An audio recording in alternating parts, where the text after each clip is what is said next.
Hi, I'm Hoovie, and if you didn't know, I'm a big fan of FNAF. Here's footage of me playing it at 13 a month after it came out. Oh God, quack. And that's the first game, so my opinion matters more than everybody else's. So I'm joking. I'm joking. So let me make this very clear from the jump of the video. This is not an unbiased review of the FNAF movie. Before FNAF came into my life, I was a baby. I was a stupid little baby boy who would cry when watching horror movies. Now I'm a big strong man who loves horror movies. Look at my movie collection. It's only horror movies now. Every reviewer is biased. Every reviewer has things that they like and they don't like. That's what makes reviews so fun. You get different perspectives, you get different sides of things, right? But on that note, I'm not gonna sit here and glaze up this movie. It has obvious problems. I love this movie. You can check out my old video that I made about this movie. I love this movie, but Terrifier 2 has the same, if not worse, problems as the FNAF movie, and this movie is sitting with an 89%. And while most critics noted Terrifier 2's lacking narrative structure, a lot of people gave that movie a pass for the things it did well. It's Art the Clown and the two siblings. I'm just confused because I don't see that same forgiveness happening to FNAF, despite FNAF adapting a pretty bad story, let's be honest. The movie is competently shot, has some well-directed scenes, some great production design, and some really good performances. So I'm just saying, if we can let it slide with Terrifier, I think we can let this slide too. I just don't understand the overwhelmingly negative backlash of this movie coming from reviewers. I'm getting worked up again. Hi, I'm Hoovie, and let's talk about the FNAF.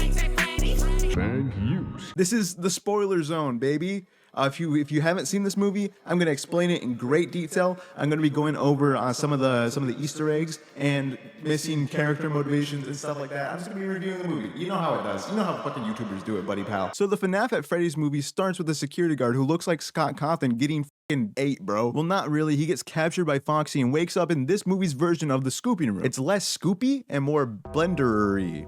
And the movie really doesn't explain what the this is. It just kind of shows it, which is funny, and we'll talk about it a little bit later. But anyway, this machine is what William Afton uses to kids and bond their souls to the animatronics that they're in. Just giving Saw X vibes, dude. What the fuck? Me likey. But it's PG-13, so we cut away from this and we start the opening credits. During the opening credits, we are caught up to speed with some of the FNAF lore. Kids go missing, bad guy, yada yada yada. We'll talk about it a little bit later. Most of y'all know FNAF. And let me just quickly add, I don't mind the new version of pixel art. I know a lot of people got triggered that it wasn't the exact Atari style pixel art from the games, but TBH, it looks perfectly fine. Something that I would like to point out is Matthew Lillard's credit is shown alongside a shadowy figure putting on the Spring Bonnie suit. That probably means nothing.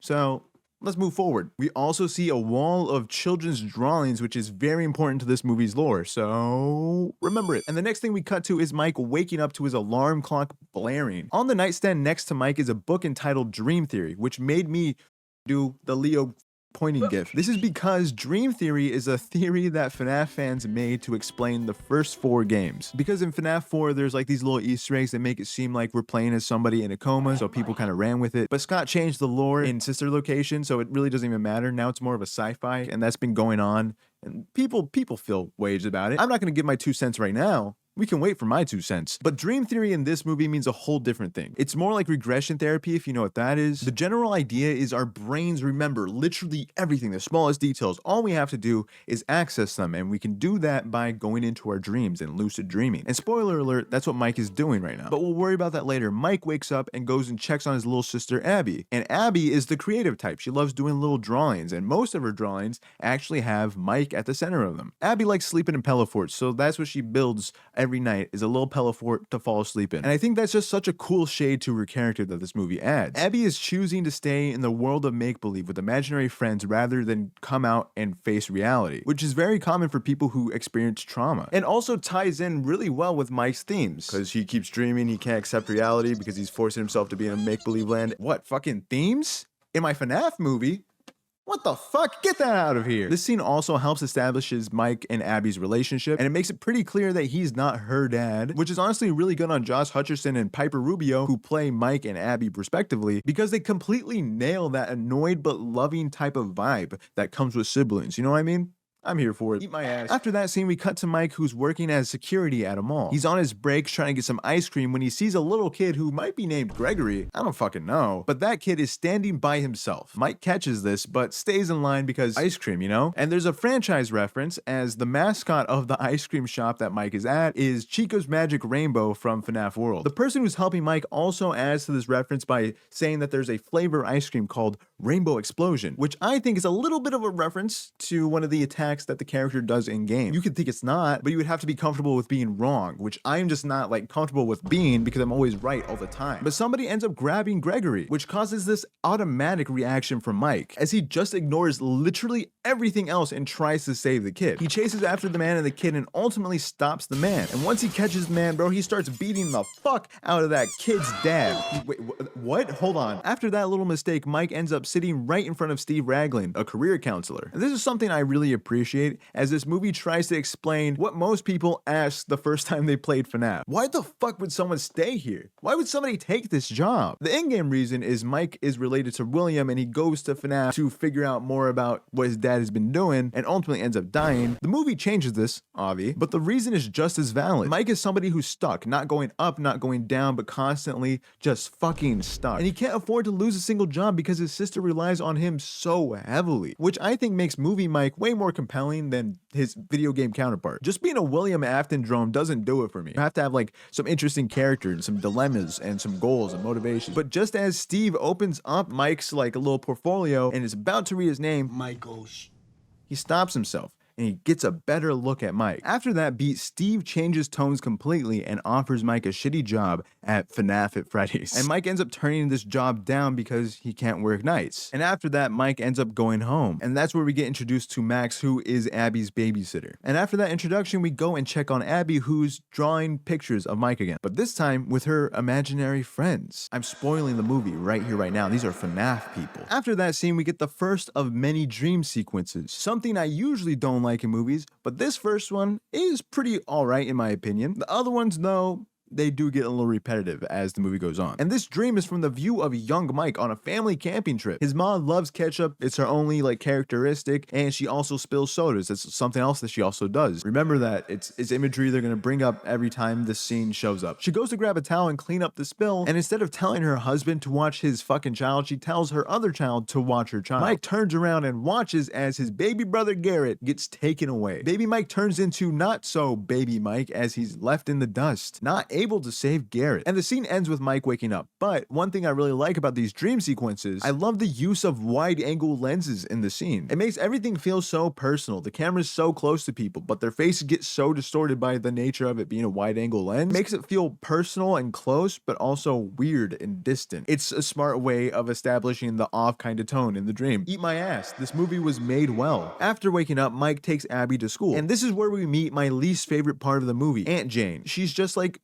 too broad, especially her like lawyer Doug. These characters don't fit in this movie that has had a surprisingly somber tone, but I guess, you know, they have to entertain the kids, okay? We gotta let them put Yogi Bear characters in the movie, I fucking guess. But what Aunt Jane wants is custody of Abby, probably for the monthly V-Bucks checks that come in the mail from the state. This attempt of trying to get custody of Abby is what sparks Mike to finally accept the job at FNAF at Freddy's. And that's when Mike calls back Steve, who gladly gives him the movie's version of the night one phone call. Sad that Scott didn't get a movie cameo, I'm gonna spoil that here, but hey, they made a decent movie, which is all I wanted, really. After the call, Mike watches an instructional video, gets some more lore about the FNAF at Freddy's place. If you've been watching the marketing at all of this movie, you've seen most of this tape already, just by proxy. I still think it's cool to see the pizzeria actually working as a pizzeria, not looking all dilapidated. It's kind of drip, it's kind of sick, dog. What can I say? And after that video introduction, Mike gets up and starts to take a look around the place. Mike turns around and is like, let me look in his locker, and boom, bada bing, fucking Balloon Boy right there, and he turns him around. I didn't expect to see Balloon Boy pop up in this movie, but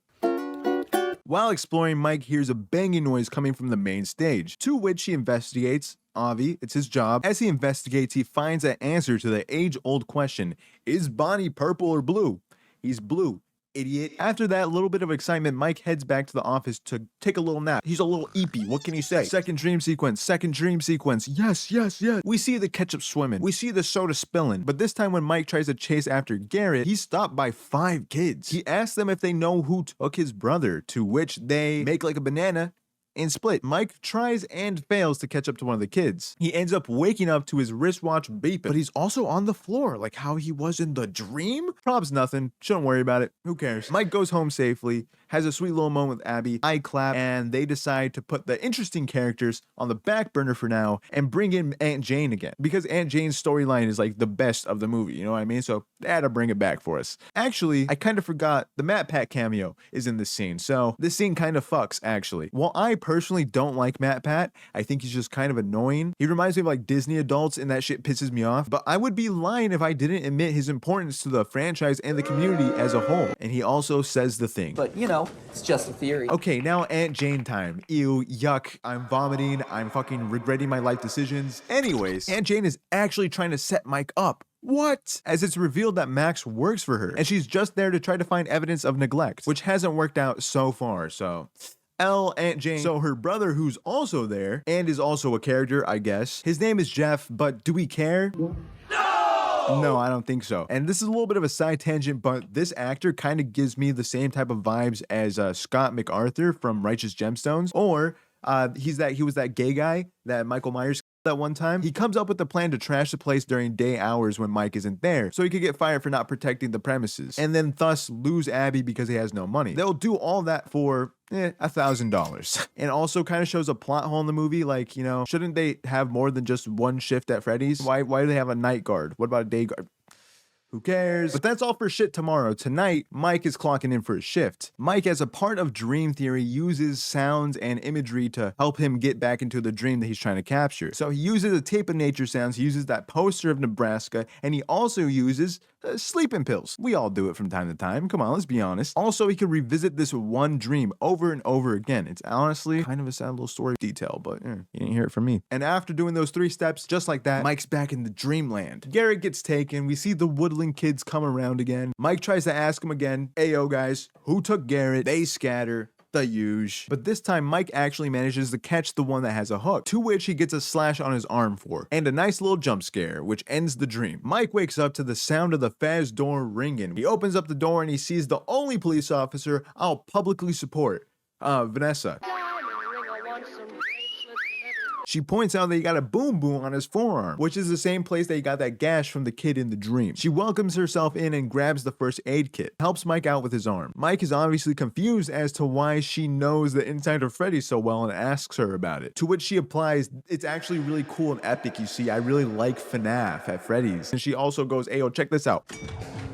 Showtime, baby." And we actually get to see the animatronics perform a little song. During this performance, Vanessa actually asked Mike to dance, but they can't as animatronic machine broke, so kind of kills the vibe. I don't understand how Mike isn't fucking folding. This woman could just look in my direction and I would fucking fold. Are you kidding me? Are you joshing right now? As Mike clocks out, Jeff is right outside, ready to break in. Jeff calls Max and they break into the Frederick's Pizzeria. They get to smashing. They get to breaking shit, man. Max is acting as a getaway driver as Jeff and 2 other people named Hank and Carl respectively go into Freddy's and do the smashing and breaking that I mentioned prior. One of them, Carl, ends up staying in the kitchen, which is cool. Epic. I love seeing the kitchen. I didn't think we were going to see much of it. Happy we got a scene in it. If you don't remember, the first FNAF game, you cannot see the kitchen in it. So I think it's cool. But as Carl starts his smashing and bashing in the fucking kitchen, he hears a banging coming out of the fridge. He opens it and Carl gets killed by Carl, the cupcake. As Chica, the baddest bitch to ever exist, watches. The second person who came with them, Hank, sees Carl get his fucking face eaten and gets scared because obviously someone's getting your fucking face eaten. That's scary. And in a beat of broad comedy, he runs screaming into a closet. The humor just didn't work for me. It's a little too broad. But hey, my theater giggled at it. It might have been ironic, but they still giggled. In this closet is a Bonnie. And I think you could piece together what happens to Hank after he turns on the light. If you can't, Bonnie killed him. Duh, what the fuck do you think would happen? Do you think they would just kiss? I wish. Jeff, who was in the security office and saw Hank running on security cameras, goes to help Hank out. But by the time he gets there, he's dead already. And just as Jeff tries to get a little closer to the door, Bonnie steps out and he starts running back towards the security office. Once there, he sees Chica let in the cupcake through a vent. Bonnie's there also, but he doesn't do anything besides just stand there. Carl the cupcake runs up to the great vent and Jeff has to stop him before he breaks out, and he eventually gives up, I think. After the cupcake gives up, the door magically opens. We hear humming coming out of the fucking hallway. And slow-ass motherfucking Jeff decides to go check it out because he's stupid and dumb. Once in the hallway, he sees an exit and tries to leave, but can't because the door is stuck. And that's when Foxy goes and gobbles him up. During this jump scare, we actually hear the original sound effect from the game, which is epic and cute and fun. And while we're here, I want to complain a little bit because I like complaining. Fuck you. As I already made clear, the FNAF games aren't that great, right? Specifically in the first FNAF game, they really don't show off the animatronic's personality. But throughout the movie, they introduce topics and ideas that are seen in later games. So I don't understand why they don't just inject the personalities that were given to these animatronics later in the franchise, instead of just making them all William Afton drones, which is my biggest problem with this fucking movie. Anyways, we check back with Max, who's been waiting outside this entire time. She decides to come in and see what's taking these guys so long. Once she does, she spots a little kid who's running around and follows them into parts and service. Once there, Max takes a look around and spots Sparky the fucking dog. What the fuck? And not only that, Shadow fucking Freddy, bro. For people who have sex, Sparky the dog is a rumored animatronic that was in the first game. Keyword being rumored. Scott never confirmed him, and the only image we have of him is fake, so it's still cool to see him be represented in the movie alongside Shadow Freddy, who's an Easter egg character who appeared in the second FNAF game, and later in the series became an antagonist, but I'm not gonna talk about all that. Let's just get back to the meat and bones of the story. Anyways, Max gets lured to the Freddy animatronic that's sitting back in the parts and service, and she gets a little too close and ends up getting bit in half. It's all done in shadows, but it's still a pretty decent kill, as we do see one half of her body fucking drop. We don't linger on that scene too long as we cut to Mike and Abby. Mike is trying to connect with Abby because Abby's a little mad that he won't take her to his work. Mike goes about this by trying to give her his Faz badge. Abby doesn't accept it, so Mike puts it away, and Abby, in perfect little sibling fashion, decides, me wants it right now, actually, and goes to grab it from the drawer that Mike put it in, only to spill the drawer and all of its contents on the floor, including the child custody paper that Mike was served. And Abby says this double entendre. Made a mess. Sorry. Good job, movie. Abby talks about hating Aunt Jane, which Mike agrees with. As this convo starts, they're interrupted by Mom. Vanessa tells Mike about the break-in, and that she also found his sleeping pills. She's like, bro, this is criminal neglect. Why would you be doing this? You're stupid. But Vanessa offers him a chance to explain himself, which Mike takes. He explains that Gary got taken and that he goes into his dreams to try to remember who caught him. So that's why he needs the meds, Avi. Mike also explains that he knows both his parents before they died, so, hey, he's not an Afton. They don't explain exactly how his mom died, but she died first, and then his dad followed after him, which is, you know, sad, pretty sad. And Vanessa says something about knowing what crazy is and understands his little situation that's going on, but tells him no more sleeping pills and tosses them into a little river. I really like this scene because it has some real good development for Mike's character and his motivations, as he expresses remorse for not appreciating what he had while he had it, which is just another reason why he doesn't want to give up on Abby. Anyways, Mike clocks in for another shift, but this time he's forced to bring Abby with him because, you know, Abby builds a fort in the office and Mike starts cleaning up the mess that was made. Surprisingly, all the dead people are gone somehow. Mystery, intrigue. Mike gets jump scared by Balloon Boy once again, and he turns him around once again. And this is just something that I noticed after writing notes for this movie and just rewatching this little moment back again. The song that starts the cleaning montage kind of sounds like Get Got for a second. So let's compare them real quick.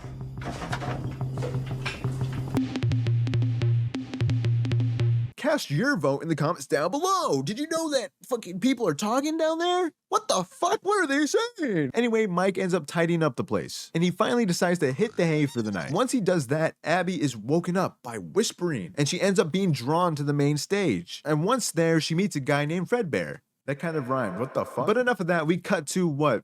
Mike's fourth dream sequence so far. This time when he asks the group of kids who took Garrett, the blonde kid, aka Golden Freddy, asks Mike what he would give to see his brother again, which Mike responds with, Anything. And they leave him with a shitty bunny drawing. Epic. Mike wakes up to the sound of Abby screaming, which causes him to go look for her. And once he finds her, she's surrounded by all the animatronics. He grabs a chair to defend himself as Freddy Fazbear approaches, but Abby beats Freddy to him, and she actually introduces Mike to the whole gang. Mike, understandably, is a little geeked out right now, but he ends up managing to get Abby out of there, completely unscathed, moisturized, thriving. On a side note, a lot of people have been complaining about the scene and a scene that happens a little bit later into the movie, because these two scenes make the animatronics less scary. But to be fair, they're souls of kids. They are not the bad guys of the franchise, but I can agree on some level. If they would have leaned a little bit more into the sillier side of the FNAF lore, I feel like this would have been very forgivable. But this movie has an oddly somber tone, so I understand that the shift between these two sides of the movie doesn't feel that smooth and can turn off some viewers. I just wish they worked this sillier side of the franchise into the movie a little bit more. But anyways, after taking Abby home and putting her to bed, he looks at some of the drawings and finds out that Abby's friends are actually the souls of the kids that are stuck in the animatronics. What the fuck? Who would have known? Me. But after Abby wakes up, Mike asks her, like, you know, are the animatronics, are they haunted? To which she responds with a flat out, yes, dumb bitch. That was a very unique creative choice to have that little kid say that, but they did. I guess you're just gonna have to watch the movie to see it happen. Mike also asks Abby about a drawing she drew. The drawing in question is a depiction of Garrett being taken. Abby admits that one of the kids told her. Mike asks if she knows who took Garrett, to which she says, I don't know, but I'll ask the guys. Don't even worry about it. Cut to the third night at Freddy's. As they pull up, they notice that Vanessa is already there. Mike and Abby make their way into Freddy's, and Abby immediately rushes to the main stage to say hi to Freddy and give him a hug. Abby also convinces everybody to build a pillow fort with them. And I understand that this might be a jumping the shark bit for everybody, but I love this scene. It's so goofy, it's so silly, it's so fun, I just like it. What's wrong with it? Does it mess up the tone of the movie? Yes. Is it jarring? Yes. Okay, shut up, I don't care. And you can sit there pushing your glasses up on your nose and being like, this is a jarring tonal mess, and this is evidence of this movie being a jarring tonal mess. Or you can see it as this movie embracing the more sillier side of the FNAF lore. Because, like, come on guys, let's be honest, that side exists and people like that side. My experience with the FNAF lore is very interesting, as I was super into like the first 4 games, but once they started going sci-fi, I wavered off, but found my love again for that sci-fi side of the franchise. I am completely okay with FNAF not being considered horror for most people. I see it more as a mystery franchise, but I would be lying if it didn't kind of get people to like it by being a horror for at least the first 4 games. But that's just it, the first 4 games. There is like 4 other games it's like that came out after then, right? And those games embrace the sci-fi and humor side of the franchise, and people like those games, and I have learned to like those games. And this movie is made for that side of the franchise just as much as it's made for the people who like the first 4 games. You guys already have FNAF VHS if you want something that's legitimately disturbing and bloody and gory and scary. I just wish that they blended these two sides of the franchise a little bit better, because so many elements of this movie are done pretty well. It just kind of sucks that people expected FNAF VHS on the big screen when this movie wasn't going to give them that. And that's just like how I view it. I don't know if that made sense. Maybe I was rambling. Anyway, let's get back to the fucking movie. Mike and Vanessa go to a storage closet to find tablecloth to use as like a roofing for the fort. And while in this storage closet, they see this universe's version of the puppet, which is pretty cool. No, you fucking idiot. That's not the puppet. That's Ella from the books. And while in the movie's version of the lore, I think they're gonna mush these two characters together, the implication of this being Ella means a lot towards the speculation of the second movie, as Ella was a doll that Henry Emily created. Henry Emily in the books is one of the co-founders of Freddy Fazbear's, and is actually the guy who made the animatronics. So if this is supposed to be Ella, that means that Abby and most likely Mike are actually related to Henry Emily, aka the co-founder of Fazbear Pizza, which implies a lot about Garrett's taking. You know, that it might have been planned. But I'm not going to speculate too much. This video is already long enough. BTW, throughout the rest of the review, I'm going to be calling this animatronic the puppet, but just switch that in your head to Ella, all right? Please, thank you. All right, let's get back to it. Mike goes to touch it, but Vanessa stops him and shows him what that thing do. Mike also explains that he thinks that the missing kids know what happened to Garrett, which causes Vanessa to grow cold, and she tells him to let it go and get Abby the fuck out of here. Vanessa storms out, Mike follows, and Abby gets electrocuted. Abby gets what? That doesn't make sense. Who cares? Not me. So let's keep going on. Abby ends up coming to, and Vanessa makes Mike take her home. Vanessa also threatens to fucking shoot Mike if he brings her back, which I don't know, that's illegal or something. After that whole situation, Mike actually ends up calling Aunt Jane, only to watch Abby as he goes to work. Abby obviously doesn't like it, but Mike has a plan. He's gonna go pick up some drugs and bring them back to the National House of Fred, which he successfully does, and we head back into the dream sequence, baby. This time the whole dream has been changed. It's like Garrett was never taken. Turns out Freddy and Co are gonna use this dream as a way to manipulate Mike into giving up Abby, which he does on accident and immediately tries to take it back, but they've already disappeared. No, actually they didn't. They're actually slicing him and dicing him up and gonna kill him. But just in the nick of time, Mike wakes up and he's in the fucking scooper. He's about to get scooped, but he manages to get out just in time. Puggers, yeah. And I know I touched on it a little bit when we first saw the scooper, but I think this one just is so confusing because of how different it looks from the in-game counterpart. And do I think this is amazing storytelling? No, it's obvious sequel bait, but it kind of makes sense, right? Most of the deep lore references have been shown super frank and just as something that exists. And I think that's because we're seeing the world through Mike's eyes. And obviously he doesn't know what the fuck any of this shit is. He just has to accept it's there. And while that's a little sloppy in the storytelling aspect, but I think it's dumber to immediately try to introduce Remnant into this movie, you know what I mean? I give it a pass. If it's too much for you, then it's too much for you though. I understand. But just before Mike gets out of there, he sees the bodies of Max and the goon guys. And surprisingly, these guys, or just one of them I guess, is kind of gnarly for PG-13, I'm not gonna lie. Mike ends up escaping but gets stuck at the same exit that the fucking security guard was stuck at in the beginning of the movie. Oh no! But he makes it out just in the nick of time. And then we cut to Aunt Jane and Abby. Abby just won't come out of her room, and Aunt Jane just gives up and watches TV as Golden Freddy spawns right behind her. That's pretty rare actually. And Golden Freddy kills her? Question mark. Who's Golden Freddy? What does this guy do? How did he do that? Remember, the movie's from Mike's perspective, so even though he's nowhere near where we are right now, it's Mike's perspective, so he doesn't know what it is.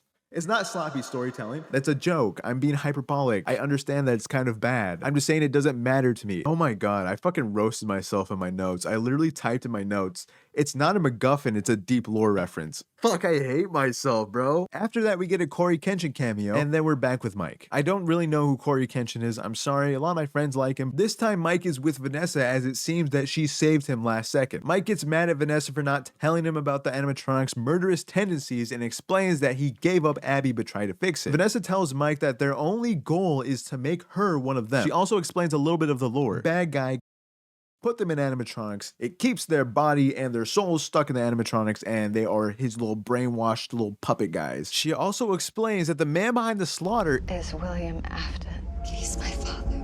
Mike doesn't care, and he just wants to know how they can save Abby. Vanessa arms Mike with tasers so they can stop the animatronics, but when she is asked to go with Mike, she alludes to William having control over her, so Mike goes alone. And while I already talked about how I don't like this franchise's tendency to make people just drones to William Afton, I do think there's something more interesting that can be done with Vanessa being a drone for William Afton, because she is his daughter. And I think that could add to the movie's themes of trauma and regret, but the movie never really capitalizes on this connection. I hope this actress gets some better stuff in the sequel, if I'm being honest, because again, she is mommy in my eyes. Anyways, we cut to Abby and Golden Freddy in front of the pizzeria. As Abby goes in, Golden Freddy disappears. Again, it's not a MacGuffin, it's a deep lore reference. She goes to the main stage as the animatronics spring to life. Sorry, that was I just wanted to make sure you understood that I was doing wordplay right there. Chica invites Abby onto the main stage and takes her to the back. Mike sees this as he crawls out of the vent that he used to sneak in. He also short circuits Freddy and Bonnie just in time to get to Abby and stop Chica as she's trying to stuff Abby into the puppet animatronic.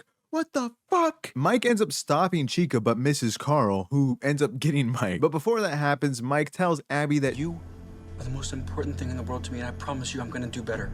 Which causes Abby to say that she loves him, and that's a sweet moment, and I like it. But anyway, Mike gets stopped by Carl, and he tells Abby to go on without him. Mike ends up sorting that situation out as Abby gets cornered by Foxy, the little guy. Mike tries to find Abby, but is only met with William in the spring Bonnie suit, who rushes him. William mocks Mike, saying that he's happy with killing both Mike and his brother, and mentions that Abby would love staying here. Gross. Ew, Matthew Lillard, you didn't have to go there, brother. William also does the ghost face wipe, which I appreciate. It was in the trailers, but hey, we stay winning. I don't like how this moment is shown as a big reveal when most of the audience doesn't know who the fuck William Afton is. Despite the movie trying to set him up in earlier dream sequences, this moment just doesn't nail the landing. It's fine to make this the twist of the movie, but just have William Afton more throughout it and be a constant threat. If I'm being fully honest, I think Vanessa and him should have swapped places, so we could have more William and properly set up Vanessa as a red herring. But for the 5 minutes that William is in this movie, he looks great and Matthew Lillard slays, so I'm excited to see more of him in a sequel. It's just sad that they squander the opportunity now. Meanwhile, Abby is saved by Vanessa, who comes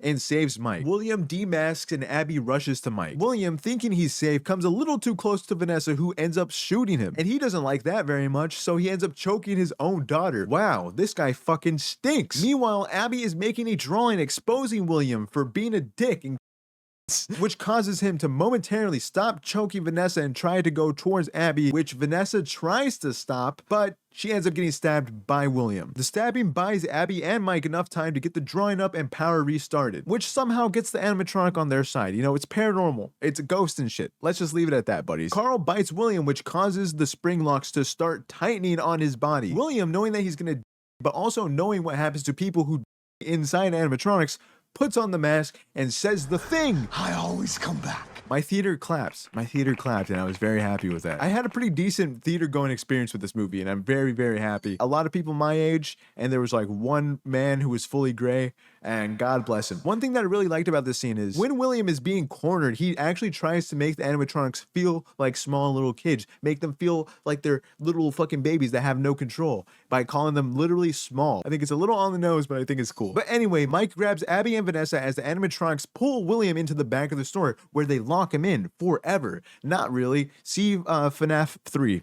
After that, we catch up with Abby and Mike a little bit after the spring locking. Abby is doing well in school and their relationship is better than ever. Mike, on their way home, stops by the hospital and tells Vanessa, who's in a coma at the moment, that they will always be there for her because she was there for them. And the movie ends with Abby missing the animatronics and wanting to go back, which Mike says maybe to. Technically, it ends with Springtrap being locked away, but I already showed that scene because it made sense a little bit earlier. But who cares? The movie's over. That's all that happens in it. The Living Tombstone song plays during the credits, which put a big smile on my face, and my theater laughed as it played during the credits. But anyway, that's the movie. That's where it ends. Wait, there is a post-credit sequence. I keep fucking forgetting about it. It's Corey X Kenshin again, and they do the Balloon Boy thing for the third time of the movie, which we love to see. Good things come in threes, as they say. And at the very, very, very end of the movie, a robotic voice spells out, "Come find me," which is pretty cool. A little mysterious. But anyway, that was the FNAF movie and all the things that I noticed and appreciated about it. I wanted a silly haunted house version of characters that I liked, you know what I mean? I didn't want it to be that deep, but what I got in this movie was some pretty interesting characters with a lot of depth. Does it suck that most of the animatronics really didn't get a kill in this movie? Yeah. Does it suck that they kind of removed a little bit of their personality? Yeah. Does it suck that they're not as scary as they are in the game? A little bit, but like also they're supposed to be tragic figures because that's what the story turns them into later in the franchise. The biggest thing I could say that I really didn't like about this movie is its pacing. It drags a little bit, and I think it's purely because they wanted to show all 5 nights, you know what I mean? I understand why they wanted to do that, but we just got a Mortal Kombat movie that didn't have the Mortal Kombat tournament in it, so you can make a 5 Nights at Freddy's movie with 3 nights. I do think that the dream sequences got a little repetitive, and I do think that there is some characters that are very bad and just very broad and don't really fit in the movie at all. And while I do think the tone shifting in this movie is a little jarring, I don't think it's that bad. This whole movie really hangs on the fact that if you can vibe with this movie's version of events, you will like it. But if you can't, you won't like it. And that's something I completely understand, but I am sick and tired of seeing so many people calling this movie lazy and bad, like it wasn't made with great care and intention. But insisting that this movie was a cash grab and was fucking stupid and had no artistic merit at all is stupid because dude, look at it. It was made with so much care. It was just not made for people who've only played the first 3 games. There's a whole new side of the franchise, all right? Get over yourself. I also see a lot of people just saying this movie isn't scary, which pisses me off because, like, not everything has to be shit your pants fucking terrifying to be, like, considered a horror movie, you know what I mean? We can have little spooky movies for, like, people who are just getting into horror movies, you know what I mean? Which, you know, FNAF was for me, so it wasn't that scary in the first place, I'm being honest here. But I think this whole movie is just as scary as, like, the scariest Goosebumps episode is, you know what I mean? Was the scariest one. Haunted Mask, just about as scary. If you like Goosebumps, you might like this movie. You might want to look up a quick 10-minute lore explanation to really understand what's going on, but I think even without that, you will still have a pretty decent time. I think there's plenty to like about this movie without knowing every single piece of the lore of it. But that's just my opinion. I'm super interested in hearing everybody else's opinion because everyone has a different opinion about this movie. It's so fucking weird. But let's try to keep everything civil in the comments down below, all right? We all love movies here. We all love good movies. We all hate bad movies. Let's be nice to each other. If you're not, you will get banned. The first rule of my channel is be nice. But anyway, I hope you guys have a nice night. Bye. 6 out of 10.